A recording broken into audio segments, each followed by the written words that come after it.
I'm getting applauded for making a mistake. I appreciate it. So, Hessville survey on stop trains. I know Chief of Staff Phil Talon talked last time about the proposed Governor's Parkway Bridge is what we call it. Governor's Parkway because it's going to link up to Morton High School. It was a good name for the project. This is a project, it's about $11 million, $3.5 million payable by the city of Hammond. The rest is covered by the state. The purpose of this the purpose of this bridge is to get us over the Norfolk Southern tracks with the perennially stopped trains in Hessville.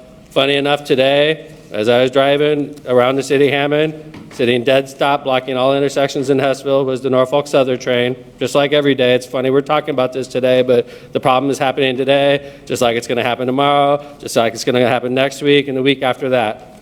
Now, this bridge goes through one of the natural areas of Hessville.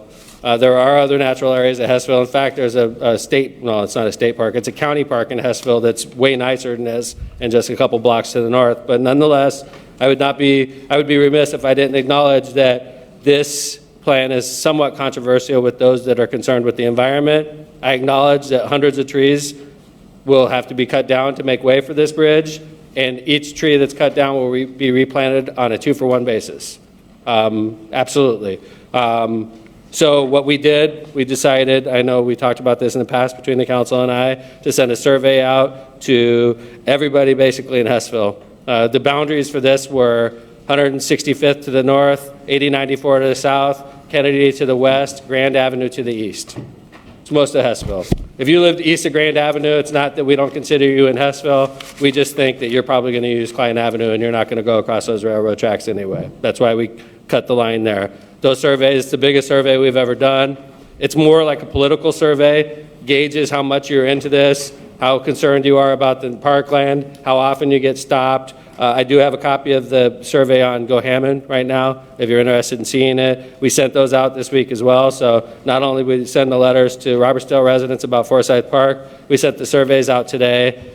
We have a deadline on the surveys to come back by December 7th, and on December 8th, Mayor's Night Out at Scott Middle School will unveil the final results. So that's going out. Yes, sir. Mayor, the replanting of the trees 2-to-1, where will they go? Good question. It doesn't have to go in that area. Obviously, we would keep them as close as possible, Councilman Mark, but there's no requirement. But we would put them, I think it'd be only proper to put them in Hessville, obviously, but we could put 2,000 trees or whatever, you know, if it's 800 to get knocked down, 1,600 trees, but on a 2-for-1 basis. Thanks. Yes, sir. Any other questions on this? Councilman Scott, I know you covered this district. I don't know if you have anything you want to add. This is, what we look for with this is overwhelming consensus. I'll be honest with you. This is a fix for the stop train problem. I know that's the #1 problem I get, and we all get multiple complaints. Stop trains and mayor's office is by far the #1 complaint. I feel like this solves a lot of the problems. Councilman Scott? I agree, Mayor. This has always been a problem in Hessville, whether you've been in there 70 years, 50 years, 20 years. We all know that's the biggest problem in Hessville. Doesn't matter. Actually, today I missed the committee meeting because I got caught by a train. Yep. Usually I try to give myself plenty of time, knowing that's a possibility, especially where I'm at, but trains have always been the main problem in Hessville. It's always been that way. Back in the 70s, there was a group that played school dances, and their name was Train City Blues. They came from Hessville in 1973. Yeah. I mean, that's what the situation is. It's been that way forever. Hammond's a big city. We have trains all over our city. This is really the only part of the city where I see trains, and I go all over the city. This is really the only part of the city where I'll see trains stop for hours at a time. I mean, you'll get trains in all of our districts, but in Hessville, they park, and that's incredibly frustrating. Divides Hessville. You can't get across it. So this is going to be the way over it. It'll help our kids get to school, because if you're traveling on 173rd, right by Paris's Barbershop, you're going to go up over the bridge, and when you come down, you'll land, and you have the option to take a right-hand turn heading north. Right-hand turn will get you over to, on 171st, over to Morton High School, or you can continue a little bit further north where it's going to ease you to the west where you'll link up with Parrish Avenue. So it's a great option, gets you to Morton, gets you to Scott from 173rd. I think it's a good plan. So Those Mayor, are- can I just say, because I've been questioned by a few residents in my district, I want to go on the record now as saying I support this plan.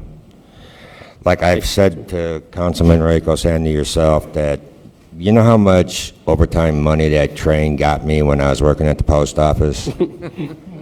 And if, ironically, just like Councilman Rakos today, that thing was blocking Kennedy Avenue for what, an hour?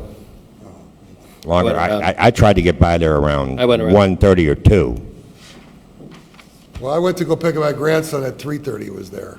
3 o'clock it was there. It was there at 5, it's probably still there now. So that's all I wanted to say, but Councilman Quinn, correct. As much as we hate him, there's not a lot we can do about him. There's nothing we could do locally. There's nothing City of Hammond could do about trains blocking intersections. There's nothing the state of Indiana could do about trains blocking intersection. The only people that can do it is Congress, U.S. Senate, and the President of the United States. That's it. And we got this grant from the state how many years ago, Councilman Rakos? Yours.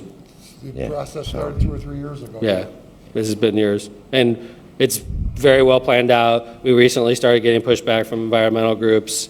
I was being accused of lack of transparency and that I wasn't listening to people. Much like the current situation with Forsyth Square, I think this situation is far more dire with the number of complaints we get about stop trains in Hessville, and I feel like we're doing the right thing. Unlike Forsyth Square, where I felt like we made a mistake, I feel like we're doing the right thing on this. I just want confirmation from the residents. I really feel like this is the right thing. I wouldn't be doing it if I didn't feel like it. When I looked at the Forsyth Square situation with fresh set of eyes, I realized I was making a mistake, which is why we went backwards. I never felt like this on the Hessville project, let's be clear. I think this is the answer. I am getting pushed back, and I want to do this in the interest of transparency. And it's very blunt. It's very, not one-sided at all. It's like a lot of trees are going to get knocked down. A natural area is going to be developed, but it will get you over the trains.